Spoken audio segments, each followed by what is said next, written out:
that no sickness nor disease is coming nigh the dwelling with his Christ. We are healed. Isn't that what you should be doing, pouring into during that time? They had a problem. They had more of a problem with that than they did that. Headache, you can't see. That, They wanted 101 fever. They had chills. They're sick. They didn't care. I have needs. Really? Really? Come on now. That person's sick.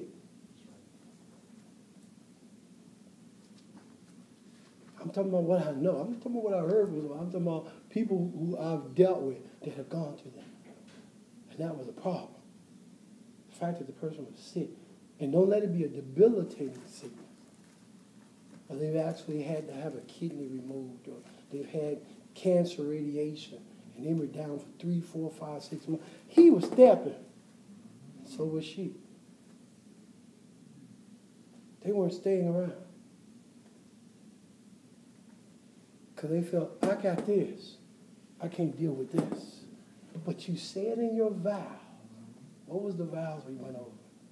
For better, for worse, in sickness and in health. Here comes the sickness. But because they had this, they couldn't deal with it. So either they were divorcing, going another direction, or they were stepping with somebody else. Because I had needs. I'm not talking about just guys. I'm talking about ladies too. They're doing the same thing. Husband had a heart attack. Can't exert himself, have that type of... She was stepping. You take your nitrate pill? And she was stepping. Absolutely. Had ED. She was gone. Absolutely. I'm talking about people I have dealt with, counsel, and I'm like, why did you see this? When you read this scripture in 1 Corinthians 7:4, did you see this? Well, I didn't look at it like that. Really? What way did you look at it? How are you viewing that? Not understanding covenant, then you didn't understand what that was about. But you have to understand covenant. And I have to understand agape. That's why you don't just throw yourself into a marriage with a person because of the way they look on the outside. Because how they make you feel. I get goosebumps when they come around. Really? It's got to be substantial. It's got to be something that's grounded, that has to be real. Because if you don't understand these things, believe you me, the enemy does. Oh, he does. And that's why he trip you up. That's how he gets you. And that's why you sit back and laugh. And he will steal, kill, and destroy. See, it's not enough to just kill you. He got to destroy you. So then he's going to put out all types of stuff about you, say all types of things while you're dead, while you're in the coffin, while everybody else is crying over you. He's printing all kinds of stuff about you. See, that's to destroy you. So you have no witness whatsoever. And that's because we didn't understand what was going on. That's why this thing is spiritual. And if we don't get it within ourselves, what the spirit is behind this thing, we're in trouble. This is how we mess up. Because we don't do it right.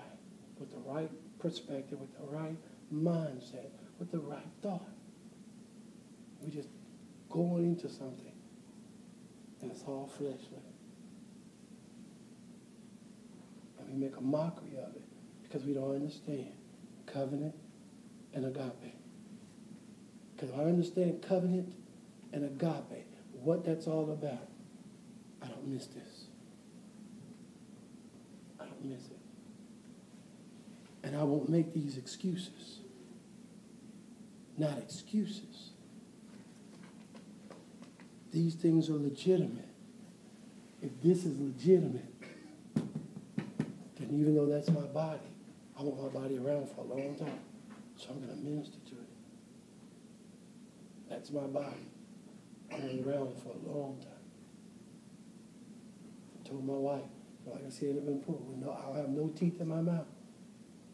I may just have to gum her with a kiss. It's okay. At 93, I still want to be able to gum her with a kiss. I want my body to still be around. I want to have ministered to that body because that's my sister. It's my wife. That's my sister. So how have I poured into her, ministered to her? And if you're single, this is what you should be looking for, that a man is going to do that to you. He's going to pour into you. Or a woman is going to understand you, and she's going to pour that into you. She's not going to be at the first hint of something wrong with you. She's skipping out on Joe next door. She knows how to minister into you.